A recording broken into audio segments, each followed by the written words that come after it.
Hi guys, welcome back to the channel. So రీసెంట్గా మనం AC గురించి ఒక రివ్యూ అయితే చేసాము. సో ఆ రివ్యూలో మనకి కొన్ని కామెంట్స్ కానివ్వండి, అలాగే మనకి డైరెక్ట్ డిఎమ్స్ కానీ కొన్ని క్వశ్చన్స్ అయితే వచ్చాయి. ఏంటి అంటే సో ఏసీ వాడే వాళ్ళకి పవర్ బిల్ అనేది చాలా ఎక్కువ వస్తుందని అయితే చెప్తూ ఉన్నారు కదా.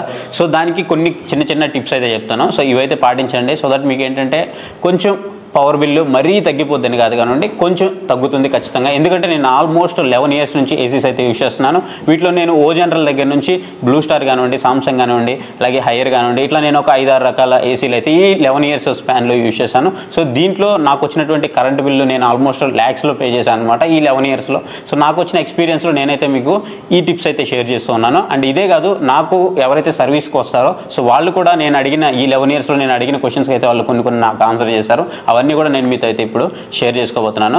సో ఈ వీడియోని ఎండింగ్ వరకు చూడండి. అండ్ ఎవరైతే ఏసీస్ ఎక్కువ వాడుతూ ఉంటారో, పవర్ బిల్ ఎక్కువ వస్తుందని మీ ఫ్రెండ్స్ కానీ మీ ఫ్యామిలీ మెంబర్స్ కానీ చెప్తుంటారో వాళ్ళకి ఈ వీడియో అయితే షేర్ చేయండి. సో ఫస్ట్ వచ్చేసి మనకి ఏసీలో ఒక 4 రకాల ఏసీలు ఉన్నాయి. మీకు అందరికీ తెలిసిన విషయమే. స్ప్లిట్ ఏసీ కానివ్వండి, మనకి టవర్ ఏసీస్ ఉంటాయి, అలాగే మనకి సర్క్యులర్ ఏసీస్ ఉంటాయి, అలాగే క్యాస్ట్ ఏసీస్ ఉంటాయి. సో ఇలా మనకి ఒక 4 ఏసీస్ అయితే ఉంటాయి అనమాట. సో ఈ 4 ఏసీలు మీరు ఏ ఏసీ వాడినా ఖచ్చితంగా మీకు వచ్చే మేజర్ ప్రాబ్లం ఎక్కడ వస్తుంది అంటే పవర్ బిల్ దగ్గరే వస్తుంది. సో పవర్ బిల్ మీకు తక్కువ రావాలి అంటే ఫస్ట్ మీరు చూస్ చేసుకోవాల్సిన ఏసీ అంటే 5 స్టార్ ఏసీ అయి ఉండాలి, కన్వర్టబుల్ ఏసీ అయి ఉండాలి, అండ్ ఇన్వర్టర్ మోడల్ ఏసీ అయితే అయి ఉండాలి. సో ఇది మేజర్ అనమాట. నెక్స్ట్ వచ్చేటప్పటికి మీకు ఎప్పుడైతే మీరు ఏసీ తీసుకుంటారో, ఏసీ తీసుకున్న తర్వాత మేము కొత్త ఏసీ తీసుకున్నాం కదా అని చెప్పేసి ఒక 1 year పాటు లేదా 1.5 year పాటు, కొంతమంది అయితే ఇంకా తెలివిగా 2 years పాటు సర్వీస్ చేయించకుండా అయితే వదిలేస్తారు. సో అప్పుడు మీకు పవర్ బిల్ అనేది చాలా ఎక్కువ వస్తుంది. ఈవెన్ లోపల మీకు పీసీబీలో కానీ బోర్డులో కానీ కొన్ని ప్రాబ్లమ్స్ అయితే వస్తూ ఉంటాయి. సో ఇలా ఏసీ కొనేసి వదిలేసేయకుండా ఒక 1 year 1.5 year పాటు వదిలేయకుండా ఫస్ట్ ఏసీ వచ్చిన తర్వాత మీకు కొన్ని రోజులు చూడండి. కొన్ని రోజులు చూసిన తర్వాత ఎప్పుడైతే మీకు ఒక చిన్న డౌట్ వస్తుంది, ఏసీ కూలింగ్ తగ్గింది అని డౌట్ వస్తుందో వెంటనే మీరు ఏం చేస్తారంటే మీ ఫిల్టర్స్ ఏవైతే ఉన్నాయో అవి బయటికి ఓపెన్ చేసి అవి నీట్గా క్లీన్ చేసుకొని పెట్టేసుకోండి. అండ్ అదొకటి. అండ్ నెక్స్ట్ ఇంకొకటి చాలామంది ఏం చెప్తున్నారంటే మేము ఏసీ వేస్తున్నాము, ఏసీ వేసిన తర్వాత మాకు కరెంట్ బిల్ అనేది చాలా ఎక్కువ వస్తుంది, అంటే ఏసీ కూడా మేము తక్కువలోనే వేస్తున్నాము అయినా కానీ మాకు కరెంట్ బిల్ ఎక్కువ వస్తుందని చెప్తున్నారు. దీనికి 2 కారణాలు అయితే ఉంటాయి. ఒకటి ఏంటంటే మీరు ఏసీ తక్కువలో వాడుండొచ్చు, బట్ ఎప్పుడైతే మీరు 24, 25లో పెడుతున్నారో సో ఆ తర్వాత మీరు కొంతమంది ఫ్యాన్ అయితే యూజ్ చేస్తూ ఉంటారు. సో ఫ్యాన్ యూజ్ చేసేటప్పుడు మీకు హై స్పీడ్ ఫ్యాన్ యూజ్ చేస్తుంటారు కొంతమంది తక్కువ స్పీడ్ ఫ్యాన్ యూజ్ చేస్తారు. ఇంకొంతమంది తెలివిగా ఏం చేస్తారంటే 5 minutes ఏసీ యూజ్ చేస్తారు, ఆపేస్తారు, మళ్ళీ ఇంకొక 1 hour పాటు ఫ్యాన్ అయితే వేస్తారనమాట, మళ్ళీ ఇంకొక 5 minutes ఏసీ అయితే ఆన్ చేస్తూ ఉంటారు. సో ఇట్లా ఆన్ ఆఫ్ చేయడం వల్ల మీకు పీసీబీ మీద బోర్డు మీద ఎక్కువ ప్రాబ్లమ్స్ అయితే వస్తుంటాయి. మీరు గమనించవచ్చు చాలా మంది ఏసీస్లో కొంచెం వాటర్గా మీకు స్ప్లిట్స్ అయితే వస్తూ ఉంటాయి అనమాట, బయటికి మంచులాగా వస్తూ ఉంటుంది. దీనికి కారణం కూడా మెయిన్ అదే. సో దీనివి మీరేం పెద్దగా భయపడాల్సిన అవసరం లేదు. అలా వచ్చినా సరే మీకు అవి నార్మల్ సర్వీస్ ఇష్యూతో అయితే సాల్వ్ అయిపోతాయి. మీకు ఎవరైనా వచ్చి మెకానిక్ దీంట్లో అది పోయింది ఇది పోయిందంటే చిన్నగా స్ప్లాష్ లాంటివి ఏమైనా వస్తున్నాయంటే ఖచ్చితంగా అది మేజర్ ప్రాబ్లం అయితే కాదని మీరు గుర్తుపెట్టుకోండి. జస్ట్ జనరల్ సర్వీస్ చేయిస్తే సరిపోతుంది, అంతేగాని లోపల మీకు ఎలాంటి ఇష్యూస్ అయితే ఉండవు. ఈవెన్ మీకు వాటర్ వస్తున్నా సరే అది మరీ విపరీతమైన వాటర్, మరీ ఎక్కువ మన చిన్న ట్యాప్లో వస్తుంటాయి వాటర్, అలా వస్తుంటాయి కొంతమందికి. అలా వస్తున్నట్టు కాకుండా చిన్న స్ప్లాషెస్లా ఉంటే మాత్రం మీకు అది ఎలాంటి ప్రాబ్లం అయితే కాదు. జస్ట్ మీరు నార్మల్ సర్వీస్ అయితే చేయించుకుంటే సరిపోతుంది. అండ్ మీరు ఎప్పుడైతే ఈ 24, 25 యూజ్ చేస్తున్నప్పుడు మీరు ఒకవేళ ఫ్యాన్ పెట్టుకోవాలి అని అనుకుంటే ఎట్టి పరిస్థితుల్లో మీరు ఏసీని అయితే ఆఫ్ చేయొద్దు. 24లో దాన్ని అలాగే కంటిన్యూ చేయండి. సో అలాగే కంటిన్యూ చేస్తూ ఏసీని మీరు ఒకవేళ ఫ్యాన్ పెట్టుకోవాలి, నాకు వైడ్ రేంజ్గా ఈ చల్లగాలి బయటికి వెళ్ళాలి అని అనుకుంటే, అంటే అన్ని మూలలకి వెళ్ళాలి అని అనుకుంటే మీరు స్పీడ్ అనేది 1లో పెట్టేసుకోండి, మీకు సరిపోతుంది. లేదు అనుకుంటే మీరు అట్లీస్ట్ ఒక 5 minutes పాటు దాన్ని హై స్పీడ్లో పెట్టుకోండి, మీకు గాలి బాగా వెళ్ళిపోతుంది అనమాట. అప్పటికే రూమ్ అంతా చల్లగా అయిపోతుంది కాబట్టి గాలి బాగా అన్ని వైపులకి అయితే వెళ్ళిపోతూ ఉంటుంది 4 waysకి. ఆ తర్వాత మీరు దాన్ని 1లోకి అయితే తీసుకొచ్చుకోండి. అంతేగాని మీరు ఎప్పుడు ఆ ఫ్యాన్ అనేది 5 స్పీడ్లో అలాగే పెట్టొద్దు. సో అప్పుడు ఏమవుతుందంటే రెండు కూడా మీకు క్లమ్జ్ అయిపోతాయి. ఈ క్లమ్జ్ అయిపోవడం వల్ల మీకు ఏసీ బిల్ అయితే ఎక్స్ట్రా వచ్చేస్తూ ఉంటుంది అనమాట.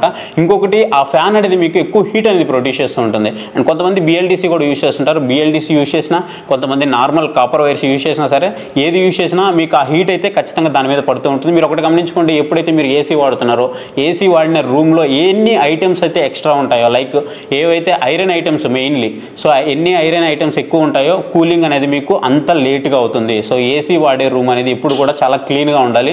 అండ్ ఎక్కువ కూడా మీకు సామాన్లు అనేవి ఆ రూమ్లో ఉండకుండా చూసుకోండి.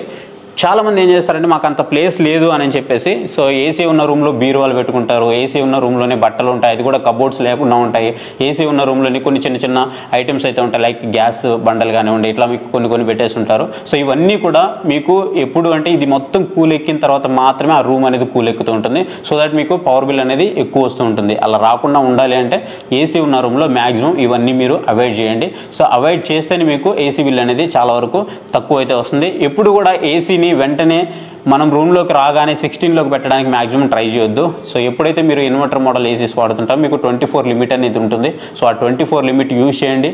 ఒకవేళ మీరు నాకు తొందరగా కూలింగ్ కావాలని అనుకుంటే లేటెస్ట్ టెక్నాలజీతో మీకు చాలా ఆప్షన్స్ అయితే అవైలబుల్ ఉన్నాయి, ఒకసారి ట్రై చేయండి. అవి ఏం చేస్తాయంటే మీరు జియో ఫెన్సింగ్లో మీ లొకేషన్ పెట్టుకున్నట్లయితే మీరు ఒక 1/2 కిలోమీటర్ సరౌండింగ్లోకో లేదా 1 కిలోమీటర్ సరౌండింగ్లోకో మీ ఏరియాలోకి వచ్చిన వెంటనే ఆటోమేటిక్గా అయితే ఆన్ అయిపోతాయి. సో మీరు వచ్చేలోపు మీకు రూమ్ అనేది కూల్ చేసి పెట్టేస్తాయి అనమాట. సో ఇది కూడా మీకు చాలా వరకు హెల్ప్ఫుల్ అయితే అవుతుంది, పవర్ బిల్ రాకుండా అయితే ఉంటుంది. అండ్ మీకు ఎంత ఒకవేళ పవర్ బిల్ తక్కువ రావాలి అండ్ కూలింగ్ కూడా కావాలి అని అనుకుంటే మీకు లేట్ అయినా పర్లేదు అని అనుకుంటే మాత్రం ఖచ్చితంగా మీరు 24లోనే యూజ్ చేయడానికి అయితే ట్రై చేయండి. 16 అనేది మ్యాక్సిమం అవాయిడ్ చేయండి, ఎప్పుడు రేర్గా యూజ్ చేసుకోండి తప్ప మ్యాక్సిమం అవాయిడ్ చేయండి. అండ్ కన్వర్టబుల్ ఏసీస్ యూజ్ చేయడానికి మ్యాక్సిమం ట్రై చేయండి. కన్వర్టబుల్ ఏసీస్ యూజ్ చేయడం వల్ల మనకి ఏంటి లాభం అంటే సో మనకు ఉన్నటువంటి లోడ్ అంటే ఐ మీన్ ఏసీ లోడ్ కాదు, సో ఏదైతే రూమ్లో ఉన్నటువంటి లోడ్ అంటే 1 పర్సన్ ఉన్నారా, డబుల్ పర్సన్ ఉన్నారా, లేదా 3 ఉన్నారా, 4 ఉన్నారా, 5 మంది ఉన్నారా, సో ఇలా పర్సన్స్ బట్టి ఆ రూమ్ టెంపరేచర్ అనేది పెరుగుతూ ఉంటుంది. కాబట్టి దానికి అడ్జస్ట్ అవుతూ దానికి సింక్ అవుతూ ఇది మనకి ఆ టెక్నాలజీతో కరెక్ట్గా ఆటోమేటిక్గా పనిచేస్తూ ఉంటుంది. సో అప్పుడు మనకి కరెక్ట్ ఫ్లో వస్తుంది అనమాట, కూలింగ్ అనేది కరెక్ట్గా వస్తుంది. అది మనకి ఎంత టెంపరేచర్ కావాలో అంత టెంపరేచర్ దగ్గర అది కూల్ అవుతూ వస్తుంది అనమాట. సో అది కూడా మీకు బెస్ట్ అయితే ఆప్షన్ అయితే అవుతుంది అనమాట. అండ్ ఇంకొకటి మేజర్గా ఏసీస్ చాలామంది క్లీన్ చేయించుకోరు అండ్ ఏదైనా చిన్న చిన్న ఇష్యూస్ వచ్చినా కానీ క్లీన్ చేయించుకోకుండా ఉంటారు. సో అలా క్లీన్ చేసుకోకుండా ఉండొద్దు. మీరు ఎప్పుడైతే మీకు ఈ తుంపర్లు అనేవి వస్తూ ఉంటాయో వెంటనే కనుక మీరు దీన్ని ఐడెంటిఫై చేసి వెంటనే నార్మల్ సర్వీస్ కానీ చేంజ్ చేసుకున్నారంటే మీకు ఎలాంటి ప్రాబ్లం అయితే ఉండదు. ఎవరైతే ఆన్ ఆఫ్ చేస్తున్నారో మెయిన్ వీళ్ళే గుర్తుంచుకోవాలి.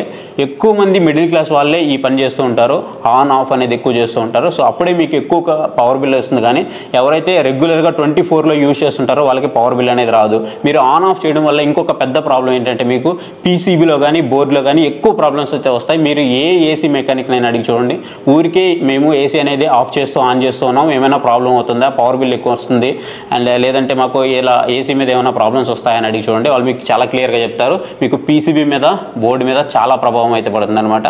సో ఇది గైస్ వీడియో. సో మీకు కొన్ని టిప్స్ అయితే ఇచ్చాను. ఎవరికైతే పవర్ బిల్ ఎక్కువ వస్తుంది అనుకుంటున్నారో వాళ్ళకి ఈ వీడియో షేర్ చేయడం మాత్రం మర్చిపోవద్దు. అండ్ ఈ వీడియో కనుక మీకు యూజ్ఫుల్ అయింది అనుకుంటే వీడియోని లైక్ చేయడం మాత్రం ఖచ్చితంగా మర్చిపోవద్దు. ఇంతవరకు మన ఛానల్ ఏమన్నా సబ్స్క్రైబ్ చేయకపోతే ఇప్పుడే మన ఛానల్కి సబ్స్క్రైబ్ అవ్వండి. So thank you for watching. Next video. Bye.